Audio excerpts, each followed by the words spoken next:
भगवती प्रसाद सागर जी राष्ट्रीय उपाध्यक्ष, सुनील गौतम प्रदेश उपाध्यक्ष श्री सत्यनारायण सिंह मौर्य जी, इस कार्यक्रम के आयोजक श्री धुल्लीलाल मौर्य जी हमारे प्रदेश के सचिव हैं, राष्ट्रीय सचिव उपेंद्र गौतम जी से भी मैं अनुरोध करूंगा।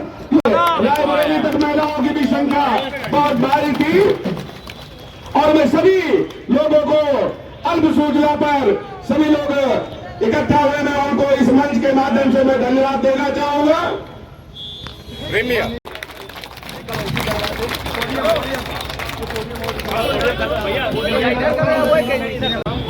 स्वामी प्रसाद मौर्य जिंदाबाद, जिंदाबाद जिंदाबाद, स्वामी प्रसाद तुम संघर्ष करो, हम तुम्हारे साथ हैं, पूरा हम करेंगे पूरा, करेंगे पूरा।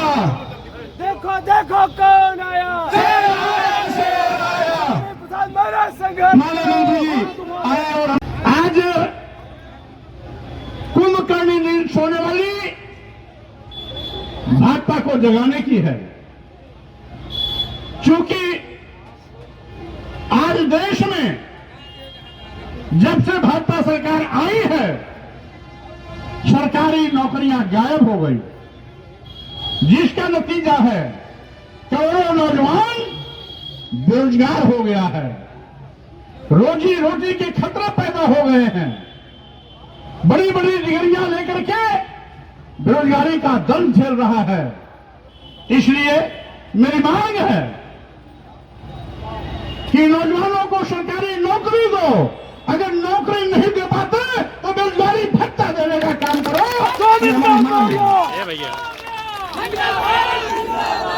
साथियों, इस सरकार ने वादा किया था किसानों को लाभकारी मूल्य दिलाने का,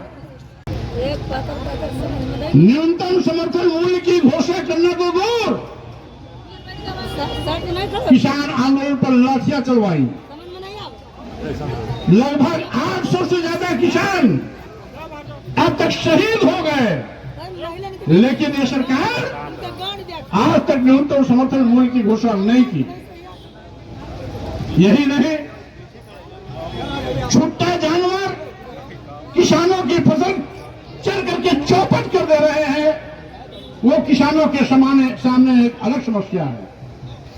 इसलिए मेरी मांग है छुट्टा जानवरों से किसानों को मुक्ति दिलाया जाए, न्यूनतम समर्थन मूल्य की घोषणा की जाए, तत्काल लाभकारी मूल्य देने का वादा सरकार पूरा करे और इसके साथ ही सरकार किसानों के कृषि कार्य हेतु जो भी सामान, खाद, बीज, उर्वरक, पेस्टिसाइड के साथ साथ कृषि यंत्रों पर जीएसटी माफ किया जाए, जीएसटी छोड़ दी जाए।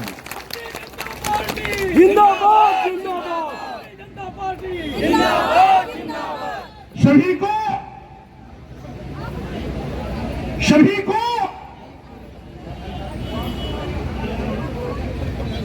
बराबर का सम्मान मिले। इसलिए मेरी मांग है कि जातवाद योजना करा करके जाति के अनुपात की आबादी के हिसाब से सबको आरक्षण दिया जाए, हमें कोई परहेज नहीं है। जिंदाबाद जिंदाबाद। कि अनुच्छेद 15(4) और 16(4) के तहत अनुसूचित जाति जनजाति को जो आरक्षण मिला हुआ है और उसी संविधान के अनुच्छेद 340 के अंतर्गत जो पिछड़े वर्गों को 27% का आरक्षण मिला है, इसका 100% क्रियान्वयन हो। जब से भाजपा सरकार आई है आरक्षण को अजगर की तरह निकल गई है, आरएसएस के लोगों को सारी की सारी थाली परोस दे रही है। एससी, एसटी, ओबीसी के लोग आज न केवल आरक्षण क्या गलत होता जा रहा है, बल्कि उनकी नौकरियों पर डकैती डाली जा रही है। 69,000 शिक्षकों की भर्ती में पिछड़े वर्गों के 18,000 चयनित अभ्यर्थियों को नियुक्ति पत्र देकर भाजपा केंद्र सरकार ने अपने चहेतों को नियुक्ति पत्र पर करा दिया।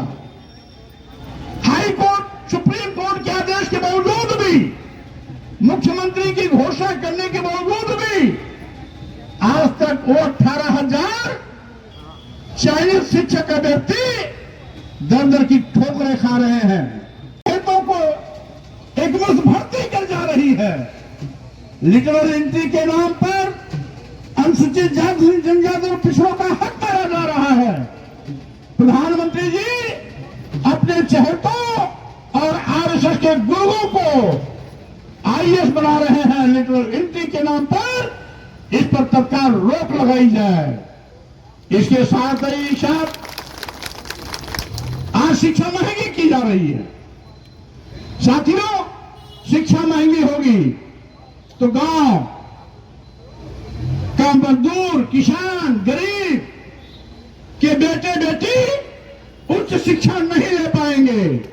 जब उच्च शिक्षा नहीं ले पाएंगे तो IAS, IPS, PCS, PCSJ, doctor, professor, engineer आदि पदों पर कभी पहुंच ही नहीं पाएंगे।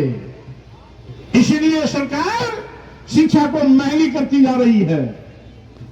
मेरी मांग है, प्रधानमंत्री जी आपने नारा दिया वन नेशन वन इलेक्शन। मैं कहना चाहता हूं, वन नेशन वन इलेक्शन के पहले मैं मांग करता हूं कि वन नेशन वन एजुकेशन होना चाहिए।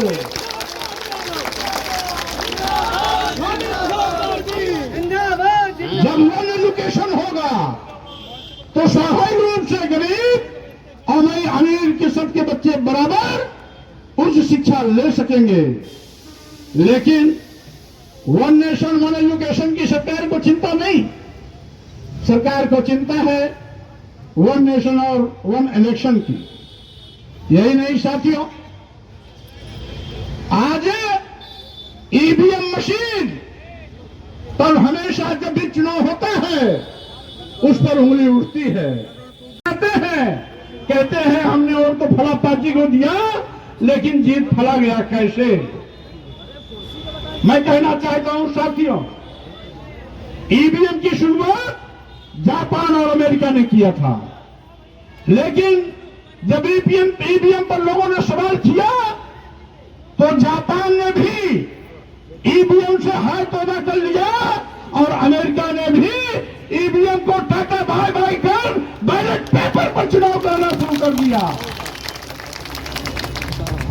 जब अमेरिका, जापान जैसा तकनीक की दुनिया में सबसे ऊपर होने वाले देश ईवीएम को बाइकाट कर सकते हैं, ईवीएम को टाटा बाय बाय कर सकते हैं, ईवीएम से नाता तोड़ सकते हैं, तो मैं निर्वाचन आयोग, भारत सरकार और माननीय प्रधानमंत्री से मांग करता हूं कि अगर इस पर अविश्वास उठता है, उंगली उठती है, तो ईवीएम को छोड़ो, ईवीएम को टाटा बाय बाय करो, बैलेट पेपर के आधार पर वोटिंग कराओ। हम तुम्हारे साथ, संघर्ष करो, हम तुम्हारे साथ। अपनी जनता ये तमाम मांगे हैं कि आउटसोर्सिंग भर्ती में भी आरक्षण व्यवस्था लागू हो। साथ ही साथ आउटसोर्सिंग कर्मियों को सरकारी कर्मी घोषित किया जाए। आशा बहुओं को, आंगनबाड़ी कार्यकर्ती को, आंगनबाड़ी सहायिका को और साथ ही साथ हमारे अन्य जो मानदेय पे काम करते हैं उन सभी कर्मियों को सरकारी कर्मी घोषित कर उनको पूरा वेतन दिया जाए। जिंदाबाद जिंदाबाद जिंदाबाद। और साथियों, मैं अभी सरकार से मांग कर रहा हूं, ये तो अभी हमारी शुरुआत है। आज मुझे अभी राही जायस होते हुए गौरीगंज, अमेठी, अंतु, चिवला के बाद प्रतापगढ़ पहुंचना है। इसलिए लंबी बात न करके मैं केवल इतना कहना चाहता हूं, अभी तो मैं मांग कर रहा हूं, सरकार अगर मांग नहीं मानी तो जो अभी आप लोगों का हौसला दिखाई पड़ रहा है, ये हौसला तूफान बनकर के 27 में इस सरकार के पंख उड़ा देगी।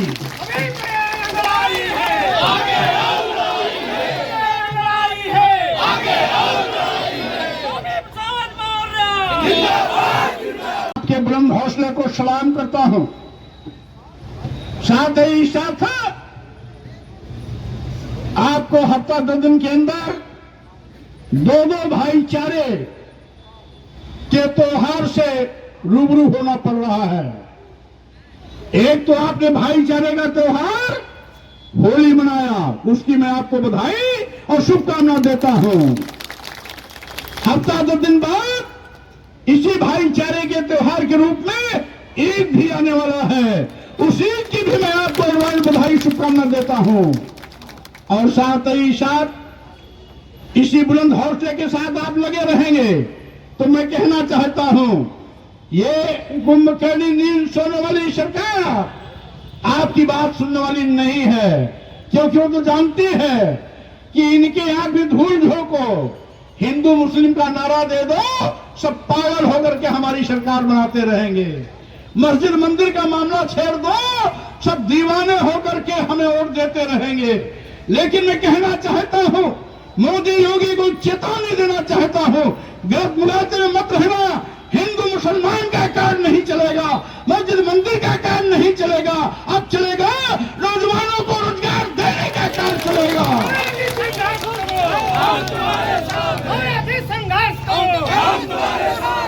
किसानों का हक दो, महंगी शिक्षा सस्ती करो, बेरोजगारों को नौकरी दो, और साथ ही साथ अस्पतालों में गरीबों के लिए दवाइयां नदारद हैं, उनको दवा की सुविधा दो। इसके साथ ही साथ मानदेय पे काम करने वाले कर्मियों को उनका पूरा वेतन दो, सरकारी कर्मी घोषित करो। और नहीं करोगे तो इस सारे के आधे अधूरे काम 27 पे स्वामी प्रसाद मौर्य खोल देने का काम करेंगे। तो बहुत बधाई शुभकामना देता हूं, क्योंकि आप सभी लोगों ने सभी निश्चित स्थानों पर इस आपके बुलंद हौसले को सलाम करते हुए, धन्यवाद देते हुए, बधाई शुभकामना देते हुए अपनी